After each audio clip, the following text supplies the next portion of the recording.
the delivery to Mr. Mihai. I'm going to the table.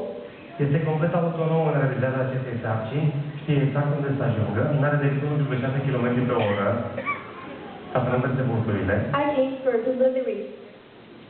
I brought you tea and orange juice. Priviți cum o să așeze tava cu mapă cu câtă grijă, datorită sengrilor de ospitaliere de la încheieturi, știe exact unde să lase tava cu mapă. Mulțumesc, Artimo, ești foarte drăguț. Thank you, Artimo. Bravo, Artimo. Da, excelent, excelent. Ați văzut ce înseamnă manevrarea țării.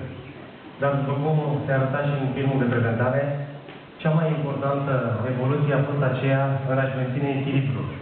Tehnologia echilibrului, da? Și cum putem arăta mai bine acest lucru decât cerându-lui Asimo să alerge?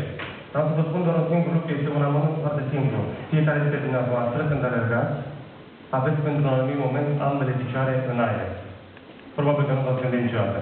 Dar gândiți-vă la nivelul de tehnologie pe care îl are Asimo, să poată să alerge cu 6 km pe oră și să aibă ambele picioare în aer. Are you ready, Asimo? Ești gata, Asimo? Se încălzește, am uitat. Nu le zici face încălzirea înainte să alergi, ca să nu cumva să facă greva musculară. E foarte înțeles să facem asta. Bravo, Asimo, bravo. Ok, whenever you are ready, Asimo, oricând ești gata, poți să ne arăți. Bravo, bravo, bravo, excelent, excelent. Da. După cum vedeți, am auzit aplauzele dumneavoastră și mi-au plăcut. Mi-au plăcut. Bravo, Asimo, mulțumesc. Thank you, well done. Mulțumesc, Asimo. Sigur, ați văzut că poate să facă și acest lucru, să vă întrebați oare de ce e așa mare nevoie să avem un robot care să alerge 6 km pe oră. Este foarte simplu, e vorba de siguranță, e vorba de siguranța